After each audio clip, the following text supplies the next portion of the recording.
Welcome to the Mind Shift Movement Podcast with your host, Alan Johnson. On this podcast, Alan will be sharing with you empowering, effective, and actionable knowledge within the health, fitness, and mindset space to help you make the progress and growth that you desire from your life so you'll become the very best version of you, physically, mentally, and emotionally. So now, get ready to dive into today's episode. Okay, cool. So let's get started. I want to have a chat with you all about my UK Free Peak Challenge experience, and it was a very interesting challenge and a very tough challenge. So basically, we was meant to do this challenge back in June 2020, so this year. There was a bit of a hold up with obviously lockdowns going on with COVID. And we had a few hurdles come up. You know, some of our team had to drop out. We had drivers drop out. We had transport kind of drop out on us as well. So we had a few hurdles along the way. And then we finally come up with a weekend that we could do. We got another couple of new team members on board. We sorted out our travel. We sorted out our driver, and we had our team ready, which was for last weekend. And I was personally doing this challenge in aid of my dad, who we sadly lost around 18 months ago, and also my fiance's cousin, David, who we sadly lost about 3 years ago now. So I was raising money for the British Heart Foundation, and yeah, that's really what was pushing me on to get the challenge done. So basically we left Essex at like 5 a.m. on Friday morning, and we was leaving to head to Ben Nevis, which was like a 10-hour drive. So yeah, a bit of a long drive. Like, I'm not the best traveller, you know, especially in the car for 10 hours, you know. And other people out there that, you know, aren't that great with traveling as well. You know what it's like to get that travel sickness. But anyway, on the way, we had good banter, good fun, having a right old laugh, listening to some tunes. And we were just like really excited to finally get this challenge done. We kept checking in with the weather as well. So basically, Ben Nevis, the weather was looking amazing, like bright blue skies. There's possibilities that we could watch the sunset as well, which would have been amazing. And also then we had Scafell Pike, which was going to be climbing during the night.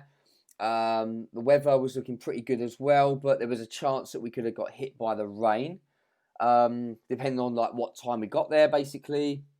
And then Snowdon was looking like a proper washout disaster. And we had to basically make a decision when we got there whether we was going to climb or not. The winds were looking to reach up to about 45 miles an hour, which is basically putting Snowdon into like the dangerous zone. And we all agreed we was passionate and driven to get this challenge done. But then at the same time, we wasn't willing to put our life at risk, okay? So basically, yeah, we arrived finally in Ben Nevis at around 4 p.m. on the Friday. And we actually couldn't believe it. So the further north we were going, the sunnier it was getting. Like, the weather was just unbelievable. So we stopped up, quickly got ready, all of our gear on. You know, me personally, all the gear with no idea. Like, the build up to this, I was still buying equipment on the day before. So on the Thursday, I was still at Sports Direct buying my gear because I really didn't know what I needed. Never done anything like this before. So yeah, we were kind of like rushing around to get everything ready. There was still a little bit of doubt in my mind whether we was actually going to get it done because there were so many changes along the way. And obviously because of the Snowdon weather and stuff, I didn't know whether this was going to get pushed back to 2021. So last minute preparations. But yeah, we turned up in Ben Nevis, got all of our equipment on, and our challenge officially started at 4:43 p.m. So three of us started, myself, my good friend Andy, and one of his close friends, Jim. And yeah, it was a great start. We got to around halfway up the mountain. The sun was still shining. It was really, really nice temperature-wise as well. Not too hot, not too cold. And then, unfortunately, one of our teammates, Jim, he got picked up a bit of an injury. So he was getting real bad cramp in both legs. Okay, so he had to make the decision whether he was going to continue or go back down. And he decided to go back down. He didn't want to slow us down and potentially obviously make us not finish that first mountain, which obviously was massive for him, which was a real hard decision to make. Obviously, we travelled all the way to Scotland. He obviously didn't know he was going to be getting bad cramps, and unfortunately he wasn't able to finish that mountain. So myself and Andy, we carried on ploughing through. And with Ben Nevis, some of you might have climbed this mountain before, but it just felt like it just kept going on and on and on, and we were watching the sunset as we was travelling up, and it was getting starting to get dark. So we basically reached the summit just after the sun had gone down. Got a quick photo at the top for a bit of proof. We had to quickly whack on like 2 jackets each as well, gloves, hat, everything. My friend was saying that he literally couldn't move his fingers because one minute it was like lovely with the sun out. Next minute we're at the top on the summit and the temperature just completely dropped. So anyways, the goal was to get down as quickly as possible to go and help Jim, get back down the mountain if he was still on there. So yeah, it was starting to become dark. We needed to start using our head torches. Anyway, we made it to the bottom, and Jim had already finished, which was ideal for him. And there was a little bit of a miscommunication. So when we got to the bottom, the guys basically said follow the route for like the visitor centre. And we basically just got confused because we were still meeting at the same place, but they were basically trying to help us out by saying, meet us here or follow these signs because it will lead you back to where we started. But basically we got a bit confused, ended up at a different place, which was like 15 minutes further than we had to be. And then we called them when we was there, and obviously we wasn't there together.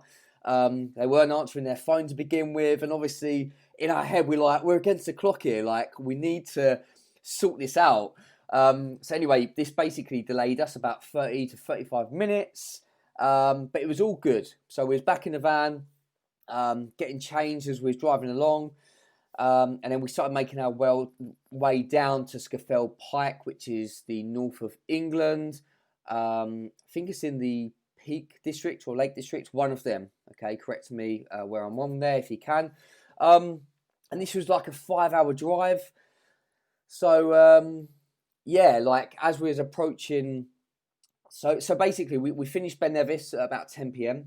So it was about a 5-hour drive down to Scafell Pike, driving through the night, and our driver was amazing, sticking to the speed limits, of course, but it was fantastic. The amount of driving he had to do throughout the weekend was just incredible.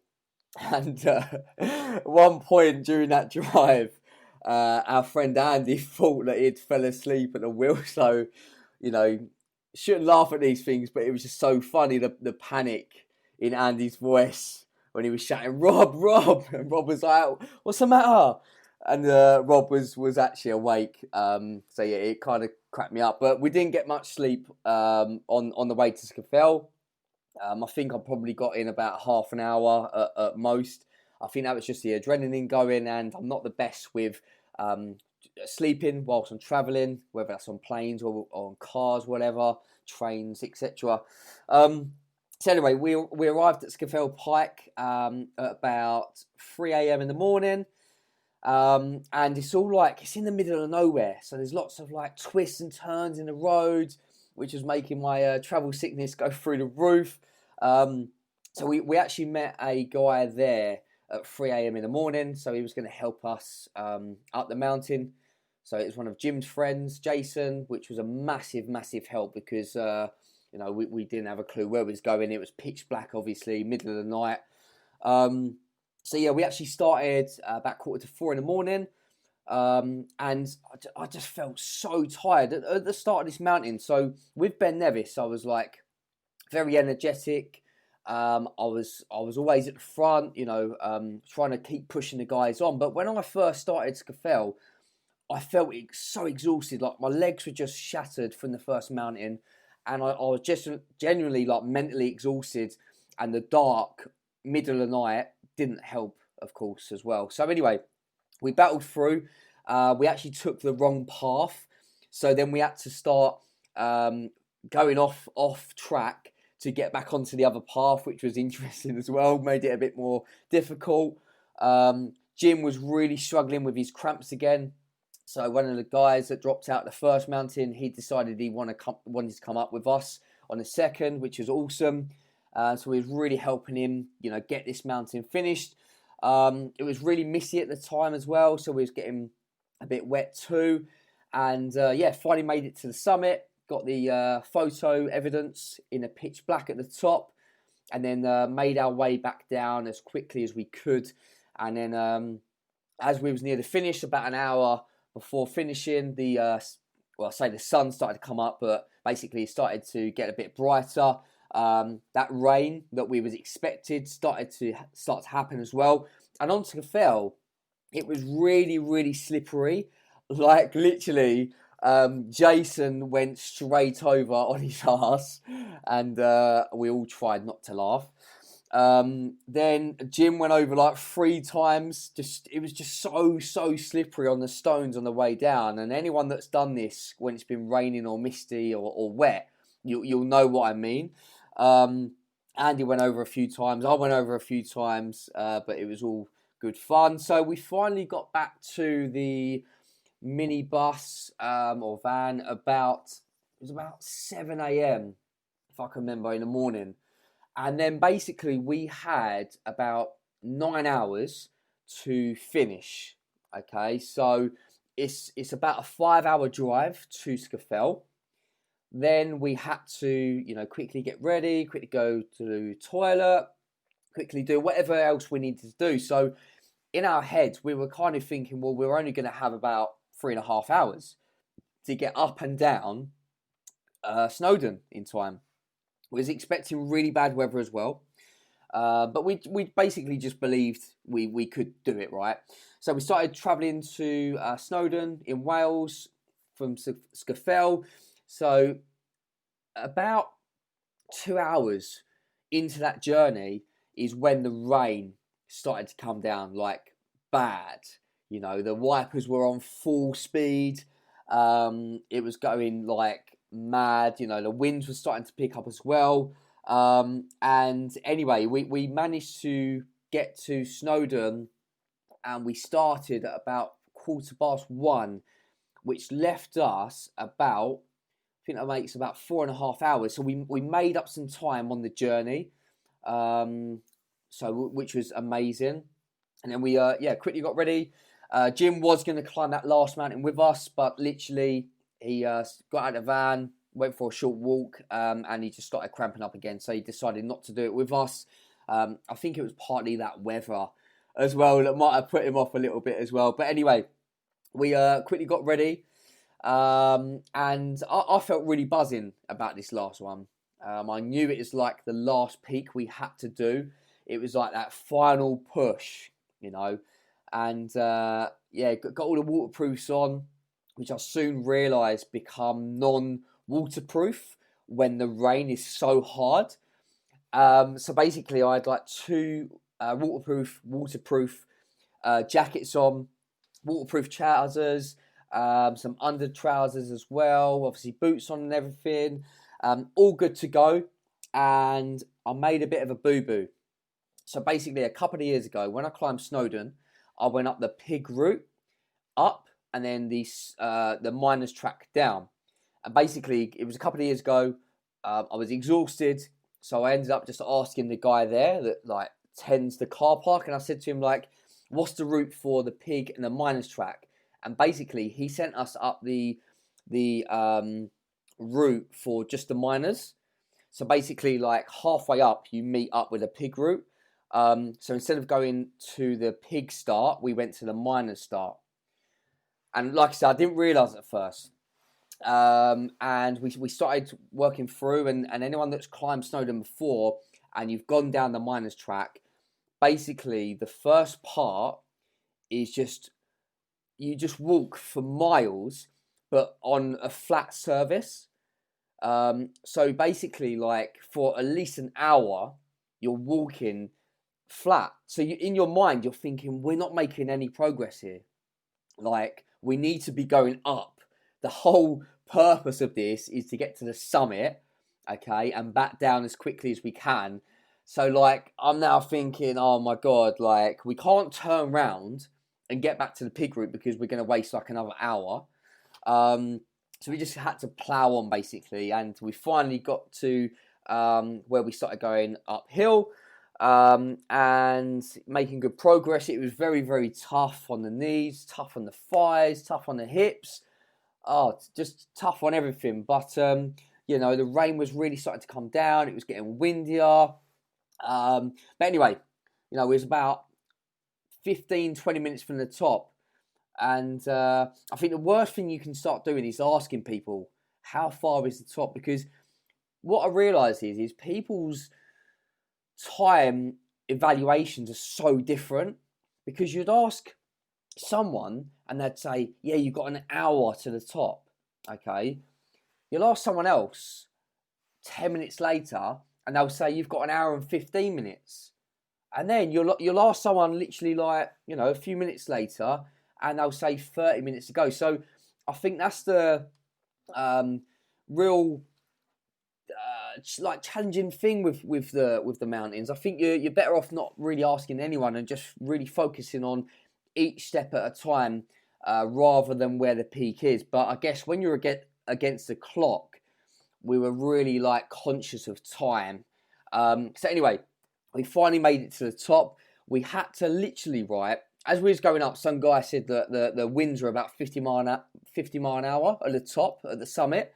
So when we got there, like, it was savage. And we had to literally crawl up the steps to get to the summit because the winds were very, very intense. Like, very intense. So yeah, finally got to the top anyway. Took our photo in the pouring down the rain, and literally we knew that we had about 2.5 hours left at this point. So yeah, started working our way down as quick as we could. You know, going down is a lot easier than going up. It's still quite intense on the knees. Luckily, we had our walking poles, which really, really helped. And yeah, we got down to where we went back down the miners track and where it's like flat ground again. And that's when we knew like we was on the home stretch, but that final walk just kept going on and on and on. So anyway, we got right to the finish. Luckily, our friend Jim could see us coming in as well. So he got like a nice little video of us finishing the challenge as well. And we had about 31 minutes left on the timer.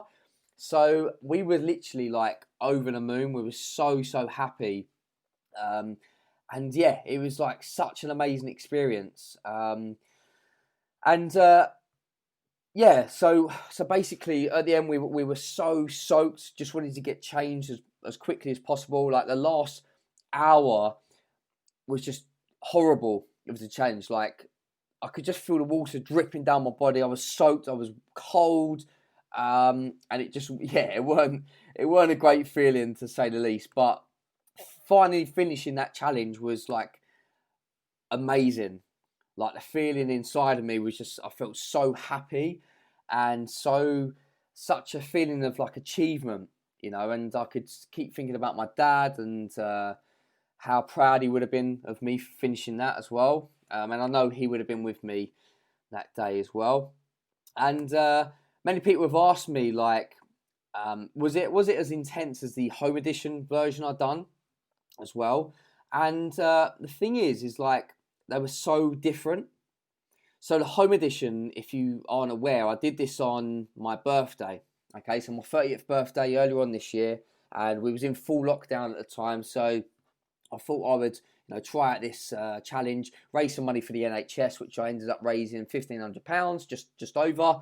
And basically at the time, like, we were just about to have our second child, Sunny, who's here with us now.